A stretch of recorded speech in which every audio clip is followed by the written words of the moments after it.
وہ بتا رہا ہوتا ہے بائک سے گر گیا تھا, حالانکہ بائک سے نہیں گرا ہوتا, وہ بیلن لگا ہوتا ہے اس کے سر پہ ٹائٹ والا. سمجھ رہے ہو کہ نہیں سمجھ رہے ہو؟ تو اچھا خیر, تو اے موت تو نے مجھ کو زمیندار کر دیا. تو راحت اندھوری نے کہا کہ زمیندار انسان اصل میں جو پراپرٹی آتی ہے وہ قبر کی ہوتی ہے, لیکن کراچی میں وہ بھی نہیں ہے. آپ مردہ دفن کر کے جائیں, گردے عباسی والے لے جاتے ہیں, پتہ نہیں عباسی والے ڈاکٹر لے جاتے ہیں, گورکن گردہ نکال کے یہ تازہ تازہ آیا ہے چل بھائی, یا گردہ نہیں بیچتا, کچھ نہ کچھ بکتا ہے. کچھ دنوں میں میرے بھائی اگر یہ جو اس طرح سے ہوتا رہا نا تو جنازے میں شاپر میں بوٹیاں آئیں گی. مجھے تو ایسا لگا, لوگ ڈونیٹ کرنے اپنی آنکھوں کو بھی, اور پتہ نہیں کیا کیا چیزیں ڈونیٹ, سائنس مزید ترقی کرے گی تو سب چیزیں ڈونیٹ ہو جائیں گی. اس کے بعد جنازے میں ایک بوٹیاں آئیں گی, جی وسیم بھائی کا انتقال ہو گیا, ان کا جنازہ پڑھا دو. تو میں پوچھوں گا بھائی اس کے گھٹنے کہاں ہیں؟ کہہ رہے ہیں وہ ایک صاحب تھے, ان کے ایکسیڈنٹ میں گھٹنا ٹوٹ گیا تھا, تو یہ بال ان کے فٹ آ رہی تھی, ڈاکٹروں نے خرید لی ہے, یہ ان کے گھٹنا لگا رہے ہیں. ابے اس کا جو ہے وہ گردہ کہاں ہے؟ کہہ رہے ہیں وہ تازہ تازہ تھا تو وہ وسیم سلیم کے لگا دیا یا فریز کر دیا, کسی کے لگ جائے گا. ابے آنکھیں کہاں ہیں اس کی؟ بھائی وہ نابینا ہے, وہ پتلی نکالنے کے لیے وہ تو بوٹیاں رہ گئی ہیں. تو میں کیا بولوں گا, کوؤں کو کھلا دو بھائی, اب کیا اس کو, یہ بھی کسی کے کام آ جائے نا, کیا خیال ہے, کسی مخلوق کے کام آ جائے. تو کراچی میں تو میرے بھائی مردہ محفوظ نہیں ہے, آپ زندوں کی بات کر رہے ہو. وہ راحت اندوری کا شعر ہے نا کہ قبر میں جائیں کوئی نہیں نکالے گا, وہ بھی اب قبر بھی اپنی نہیں ہے. گورکن پہلے سے, ایک صاحب نے ابا دفن کیے, 3 دن تک قبر پہ بیٹھے ہوئے ہیں, مجھے 3 دن سے وہیں نظر آ رہے ہیں انڈا موڑ پہ, وہاں قریب سے ہے نا محمد شاہ, وہ کون سا قبرستان ہے محمد شاہ کا. تو میں نے ان سے بولا ابا کا انتقال ہو گیا, بہت محبت ہے, 3 دن سے ادھر ہی گھوم رہے ہیں. انہوں نے کہا مفتی صاحب گورکن مردہ نکال لیتے ہیں. ٹھیک ہے نا, میں 3 دن تک پہرا دوں گا, 3 دن کے بعد میت پھر اس قابل نہیں ہوتی کہ اس کے پارٹس قابل استعمال ہو. کمال ہے یار, یہ تو مجھے تو پھر اپنے گارڈ اپنی قبر پہ ابھی سے بٹھا لینے چاہیے. تو بھائی ہمارا جو حساب ہے, ہاں اللہ میاں نے کیا فرمایا کہ تمہیں جو ان تمام چیزوں سے محبت ہے, ہوتی ہے محبت, بنگلہ بھی چاہیے, پیسہ بھی چاہیے, ہر لڑکے کو کوئی خوبصورت سے خوبصورت لڑکی چاہیے شادی کے لیے, کسی کو گرل فرینڈ کے لیے. اللہ کیا کہتے ہیں, قل اؤنبئکم بخیر من ذالکم, کیا میں تمہیں اس سے بہتر نہ بتاؤں؟ یہ تو دھوکے کی چیزیں ہیں, میں تمہیں وہ چیز بتاتا ہوں جس میں دھوکا نہیں ہے. اب دیکھو میں نے مائیکل جیکسن کی مثال سے بتا دیا کہ اللہ میاں نے 2 دعوے کیے, ایک یہ کہ یہ دنیا دھوکے کا گھر ہے, دوسرا یہ کہ جنت دھوکے کا گھر نہیں ہے. تو اللہ کا ایک دعویٰ سچا ہو گیا کہ نہیں ہو گیا؟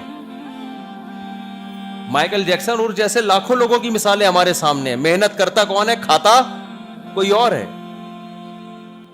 تو ایک دعویٰ سچا ثابت ہو گیا, اس سے پتہ چلتا ہے اللہ دوسرے دعوے میں بھی کیا ہے, سچا ہے. تو اللہ کہتے ہیں جنت کی طرف دوڑ لگاؤ, للذین اتقوا, وہ لوگ جو برائیوں سے بچیں گے. برائیوں سے بچنا کسے کہتے ہیں, بس میں اس کو وضاحت کر کے بیان ختم کرتا ہوں, سمیٹتا ہوں. پھر پہلے اللہ نے خوشخبری سنائی, جو لوگ برائیوں سے حرام سے بچیں گے, حرام سے بچیں گے, ان کے لیے جنات تجری من تحتها الانہار, بہترین باغات ہیں جن کے نیچے نہریں بہتی. اللہ جنت ہمیشہ شروع باغات سے کرتا ہے, گھر اور بنگلے کا ذکر بعد میں کرتا ہے اللہ تعالیٰ, کیونکہ انسان جب کہیں جاتا ہے نا رہنے کے لیے, سب سے پہلے وہ لوکیشن دیکھتا ہے, یار جگہ اچھی ہونی چاہیے. اللہ کہتے ہیں ایسی لوکیشن, جنت کہتے ہیں باغ کو نہیں. دیکھو عربی میں باغ کے لیے 3 لفظ استعمال ہوتے ہیں, ایک ہے حدیقہ, ایک ہے بستان, اور ایک ہے جنت. حدیقہ باغیچہ, گھروں کے باہر نہیں لوگوں نے باغیچے بنائے ہوئے ہوتے. بستان باغ, گارڈن جسے ہم کہتے ہیں. جنت حدیقے بھی دنیا میں ہوتے ہیں اور بستان بھی دنیا میں ہوتے ہیں, جنت دنیا میں نہیں ہوتی. اگر کہیں جنت ہے تو مجازن بستان, اچھا بستان ہوگا, اس کو جنت کہہ دیا. جنت کہتے ہیں انتہائی گھنے باغات. انتہائی کیا, جنت نکلا ہے جن سے. جن سمجھتے ہو, جن نہیں پتا, چھپا ہوا ہوتا ہے نا. ابے چھپا ہوا ہوتا ہے نا جن, اگر چھپا ہوا نہ ہو تو افورڈ کر پاؤ گے آپ؟ وہ ایک آدمی کسی فلیٹ میں گئے, کسی نے کہا یہاں جنات ہیں, اس نے کہا بھائی جن کچھ نہیں ہوتا.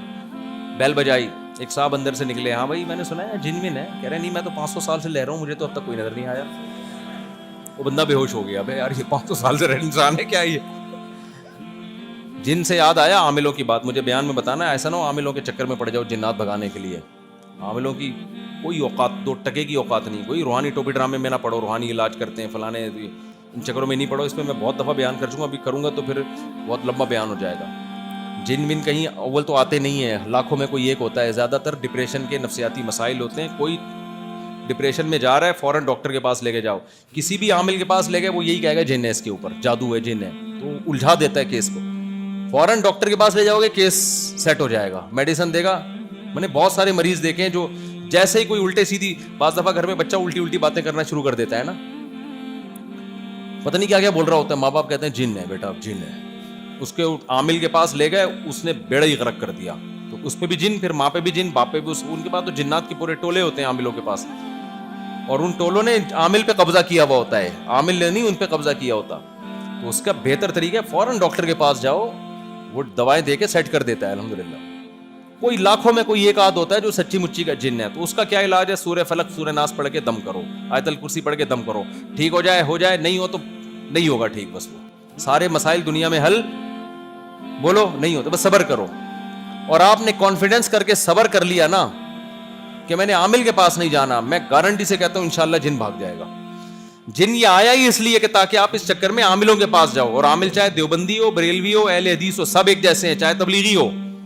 لوگ کہتے ہیں یہ سال لگے ہوئے عامل ہیں. ابے بھائی عامل تو ہے نا, ایسے جیسے سال لگا ہوا چور ہے. تو عامل ہونا ہی 2 نمبر ہونے کی علامت ہے. کچھ عامل نیک بھی ہیں, وہ بزرگ بھی ہیں, لیکن وہ عملیات کر کے اپنی کھوپڑی ان کی کیا ہو گئی ہے, خراب ہو گئی ہے. تو وہ بیچارے وہ ان کی وہ ہوتا نہیں, نہیں نظر آ رہا ہوتا ان کو.